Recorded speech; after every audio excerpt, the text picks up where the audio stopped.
Despite being coldly treated by a husband who has fallen out of love, I endure for the sake of my son. However, my mother-in-law, who adores her son, was cold to me. It's so rude to even think about getting married when you can't even cook simple dishes. My husband also cheats on me without considering my feelings. Or my wife, she's just not feminine anymore.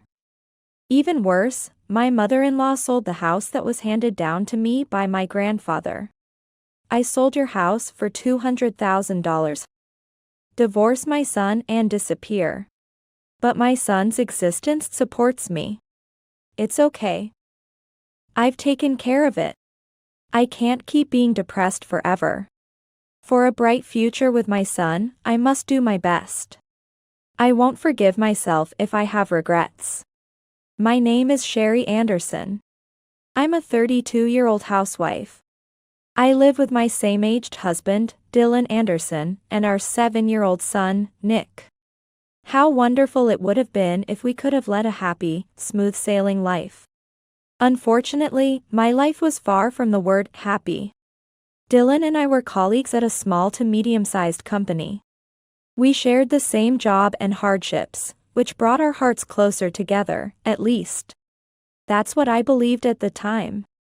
I feel like I can live with you because we share the same values.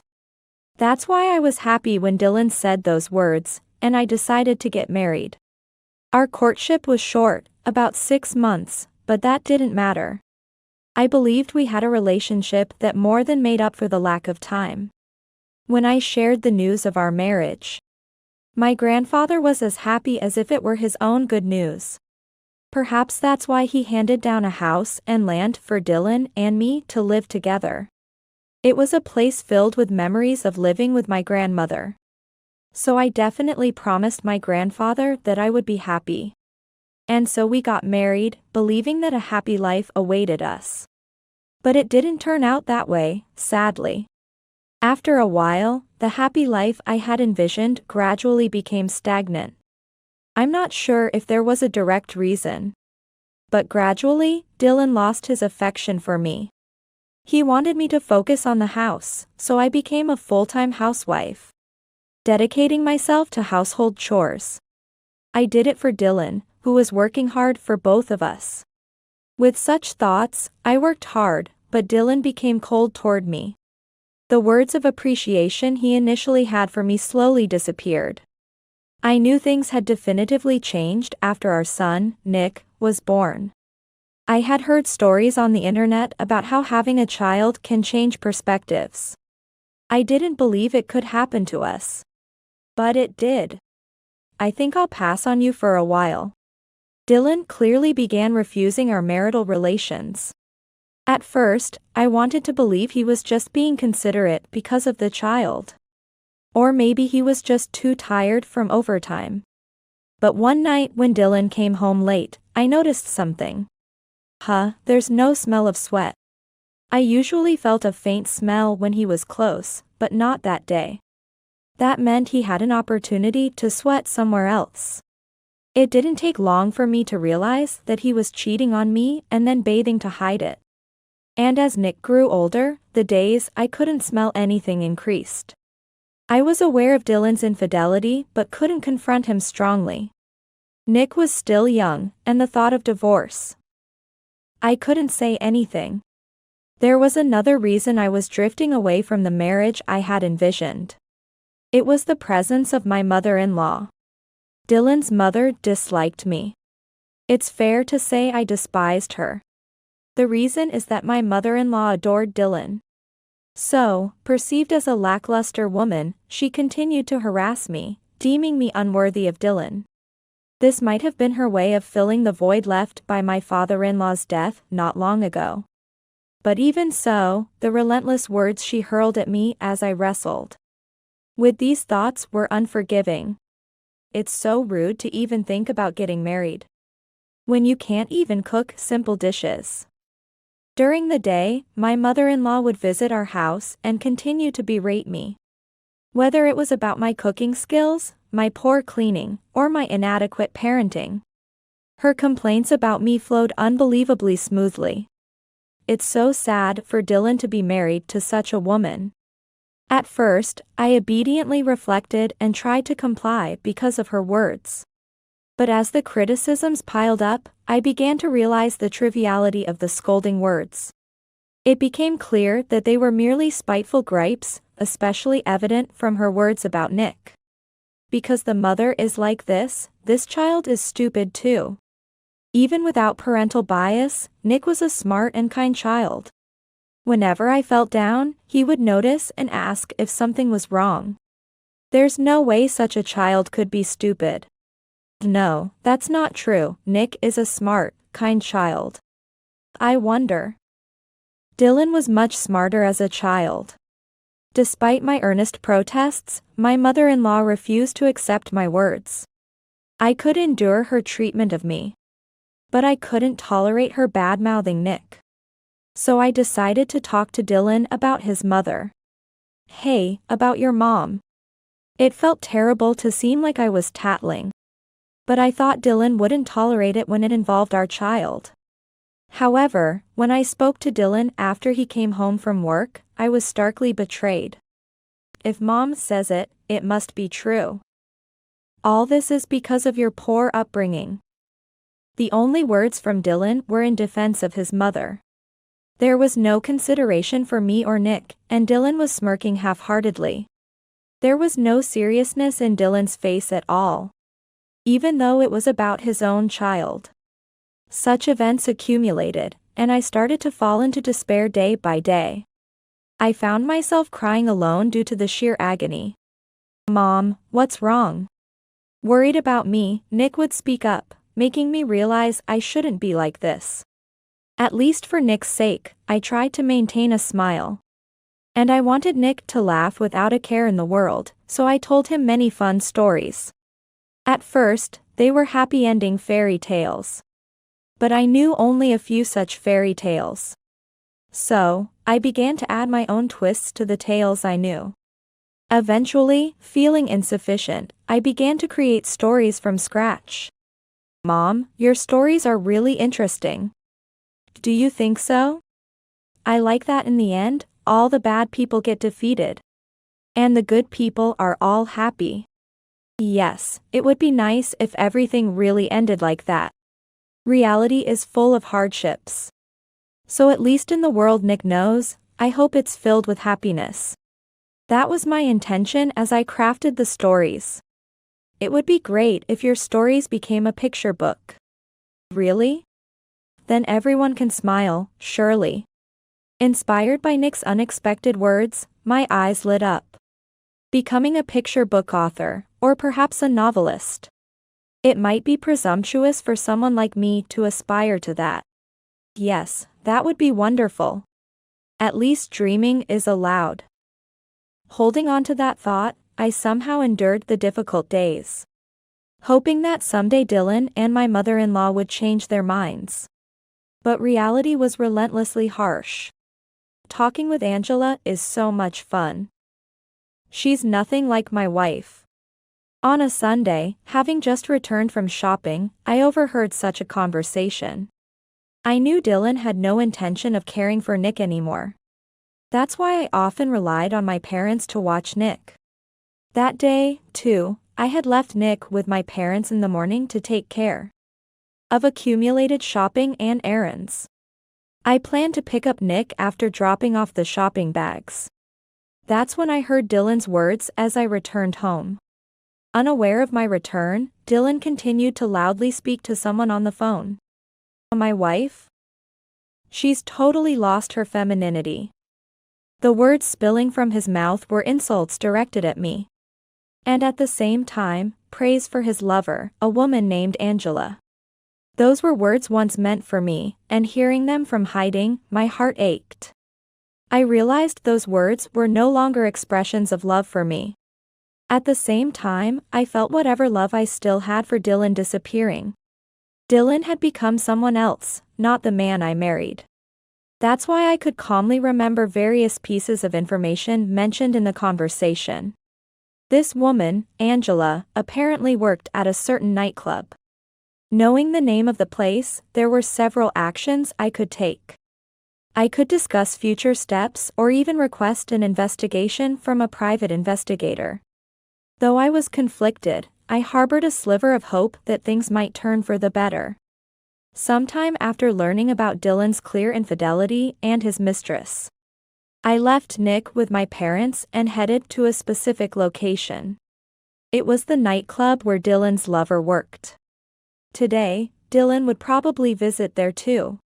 I had rechecked the days he returned home late, and guessed which day he would definitely go to the club. I planned to confront him there or follow him, and catch him in the act to turn the situation to my advantage. Thinking about this made me consider finally divorcing and starting a new life with Nick. What? Just as I stopped at a small crosswalk, there was Dylan. Was he not stopping at the club, or did he have some errands to run first? I couldn't think straight at that moment. Dylan was engrossed in his smartphone, walking forward without paying attention. The light was still red. A car was speeding towards him. Watch out. Huh? My love for Dylan had certainly cooled. But I didn't wish for him to be gone from this world. So I instinctively ran and pushed him out of the way. In doing so, a strong impact hit my body. I lost consciousness before I could feel any real pain. Where am I? I regained consciousness on a hospital bed. Mom. I'm so glad. Nick. Oh, I'm glad. Nick was right by my side, holding my hand. The thought of almost never seeing my child again brought tears to my eyes. I'm so glad. Sherry. Grandpa. Dad, Mom, I'm sorry for worrying you. Around my bed were my grandparents and parents. Apparently, I was lucky to have only minor injuries. Everyone was glad that I would only need to be hospitalized for about a month. However, Dylan was not in the hospital room. He was apparently too busy with inescapable work, or so he excused himself. Even though my life was saved, everyone else was angry, but I felt somewhat detached. Knowing about his affair, I couldn't help but think it was typical of him. Rather, understanding his true feelings clearly was somewhat refreshing.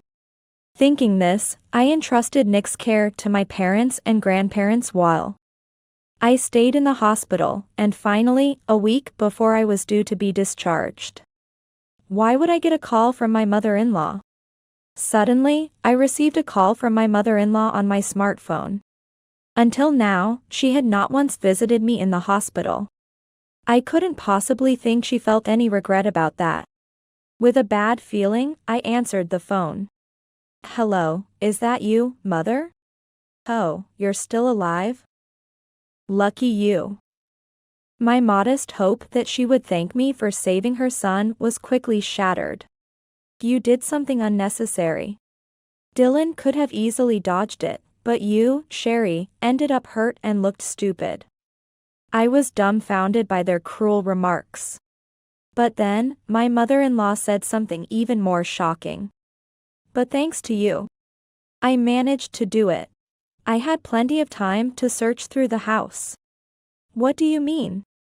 Literally, I did not understand what my mother-in-law was talking about. She continued. I mean, I don't need you anymore, that's what I'm saying. What do you mean by that? I can finally say it. I sold your house for $200,000, divorce my son and disappear. I was speechless at these unbelievable words. My mouth twitched, and I could barely form words. Such was the shock. Dylan is also happy. He can finally break ties with you and marry someone more suitable for him. So, Dylan was in on it with his mother. Incredible. Unbelievable. That house, that land, was given to us by my grandfather for our happy life. And they sold it without my consent? I was so shocked I could only move my mouth like a fish without making a sound. But I couldn't stay like that forever. It's not just anyone else, but my son, Nick. That house is our place to return to. With that in mind, I managed to find my words. What do you mean? That house is our family's. It's also your grandson Nick's home. However, my hard-found words were not enough to sway my mother-in-law. She scoffed at my words and dismissed them lightly. I don't need a grandson who doesn't care for me. You two can just live happily somewhere else. Her callous words obliterated any retort I had saved up. Well, I will thank you for giving us $200,000.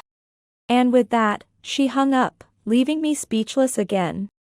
What now? What am I supposed to do? Selling a house like that can't just happen suddenly.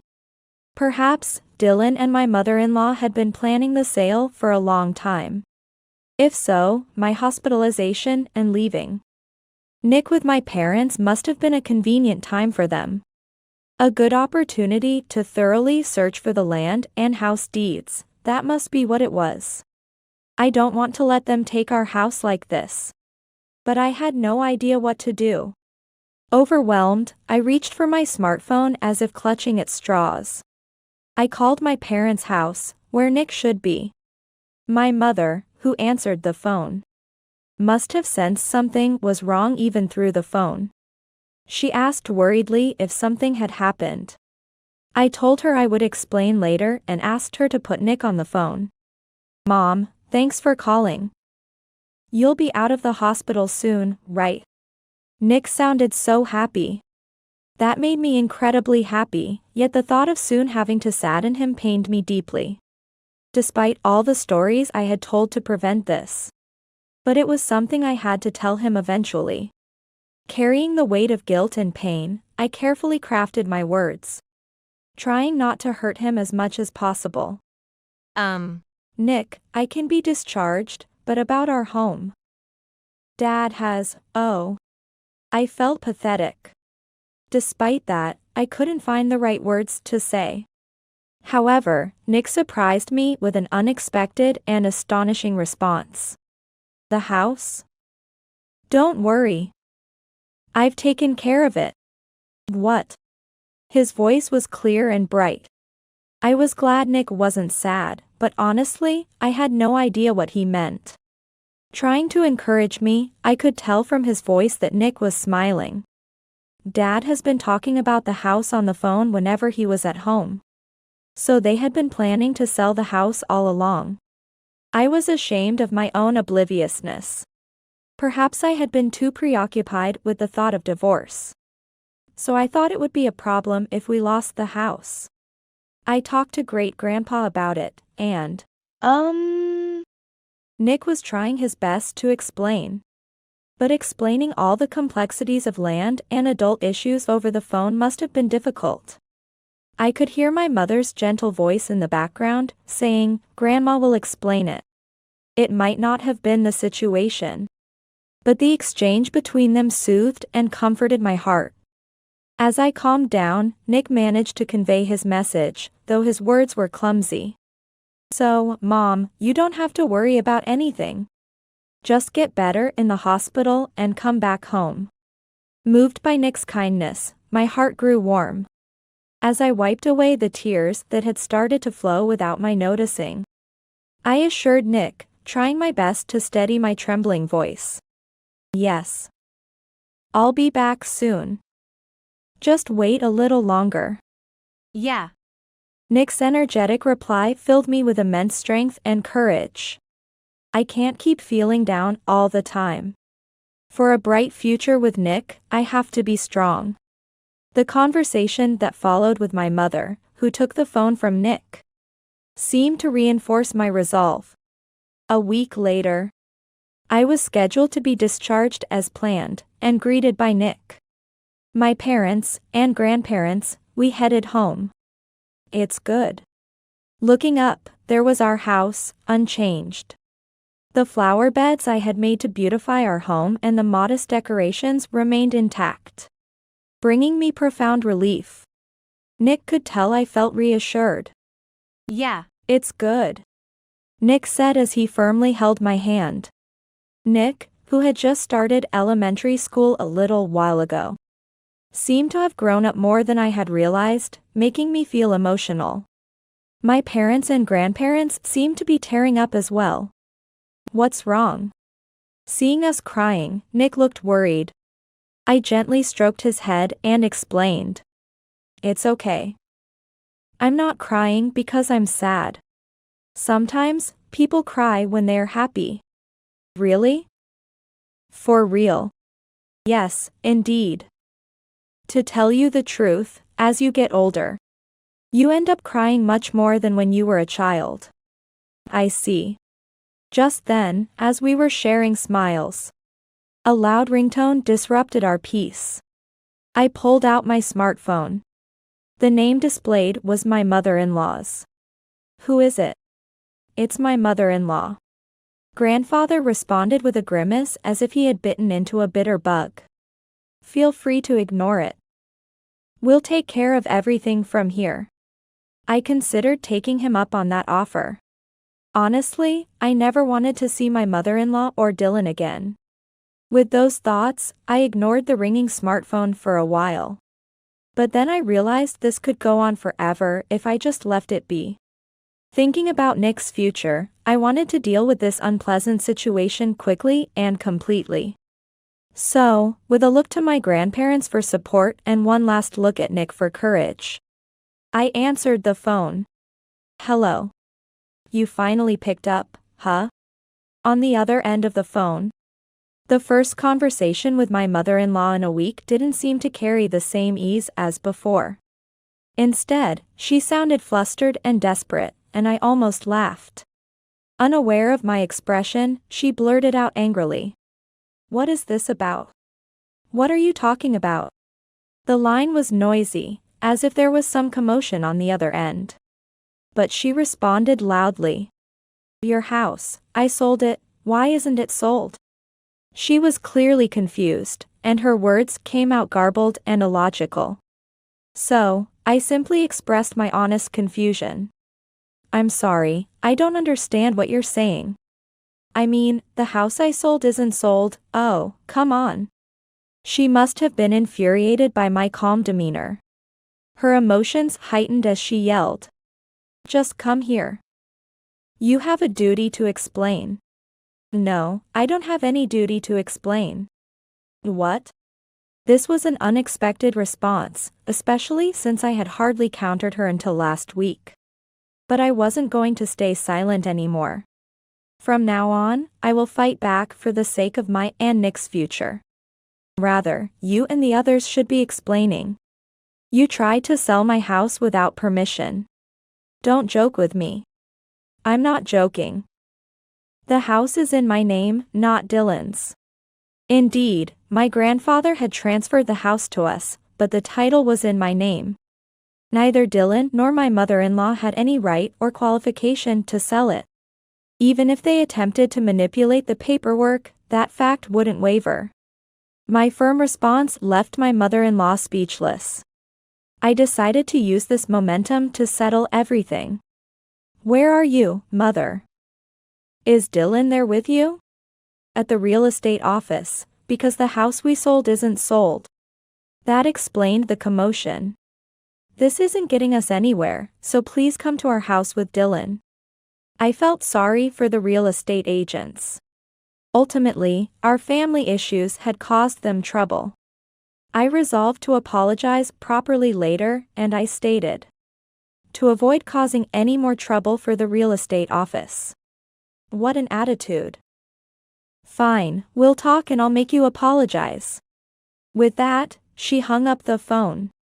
I explained everything to my parents and grandparents, sharing my resolution to resolve various issues today. They also agreed to be there and promised to help if needed. I felt incredibly supported. While I might have been able to handle this alone, securing today's outcome for Nick's future was better with their help.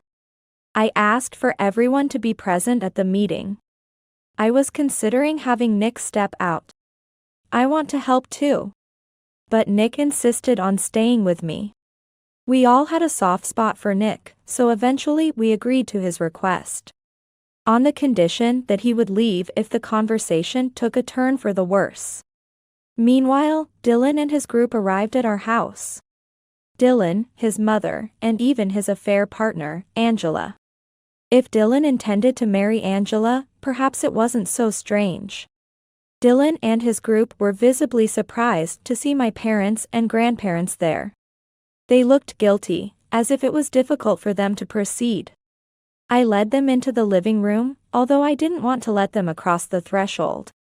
There was nowhere else to go without bothering others. Now, explain what this is all about.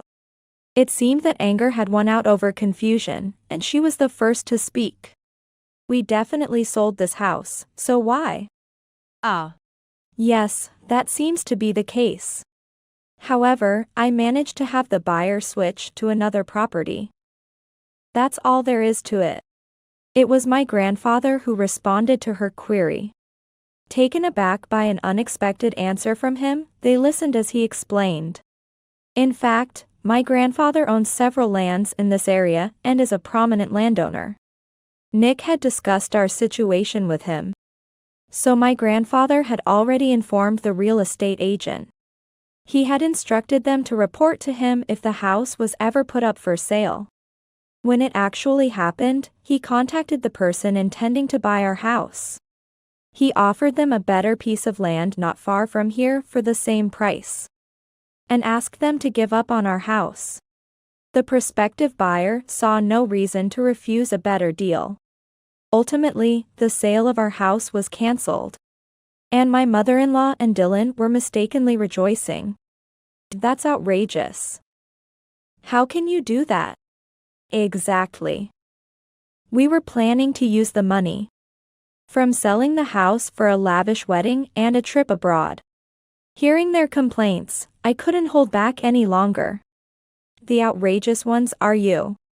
Isn't it shameful to try and sell someone else's house and land for your own profit? Eek. Angela shrieked and shrank back at my forcefulness. Sherry. Dylan seemed shocked to be confronted by me, who had always been compliant before. He stood there gaping stupidly. But, thinking he couldn't just be outdone, he quickly retorted. It's not shameful. That house is mine.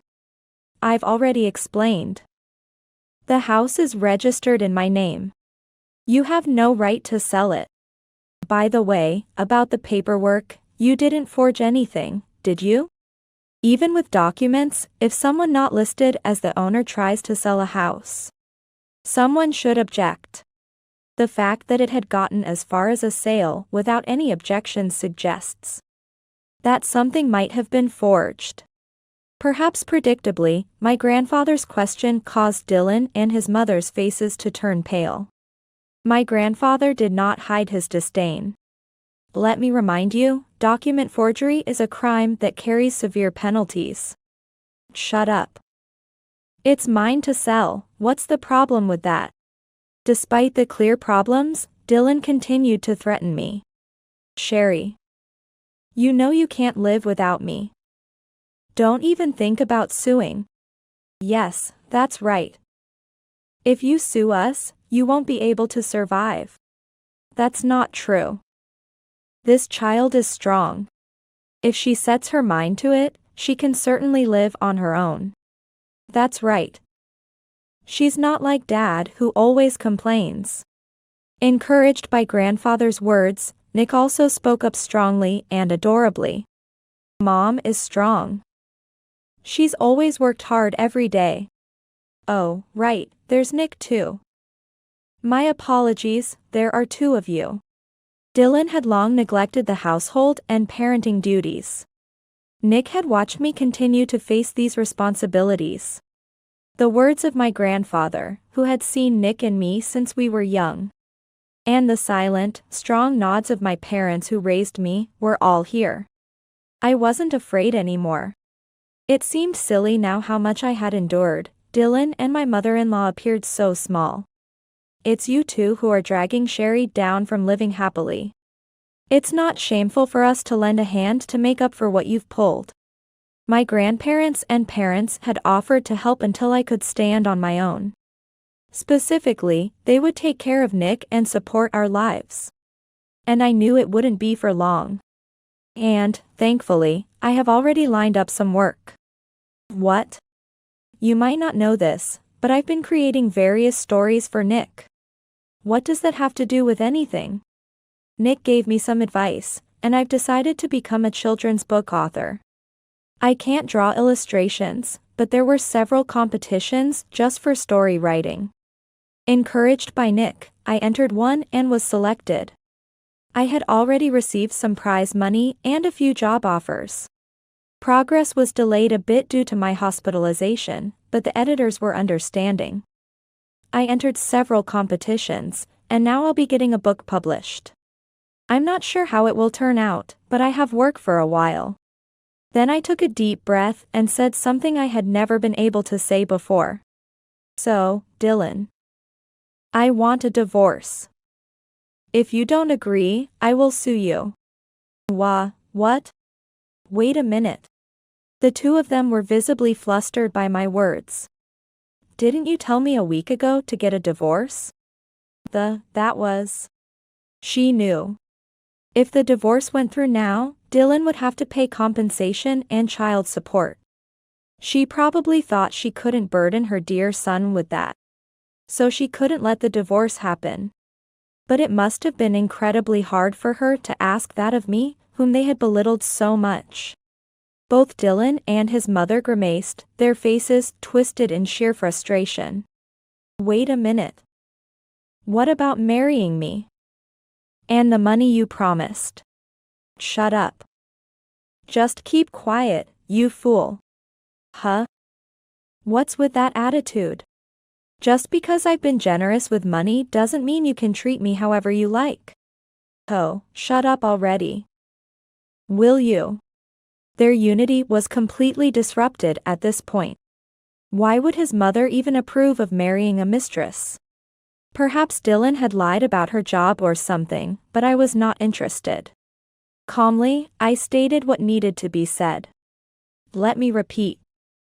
Do you want to divorce, or do you want to be sued? Which is it?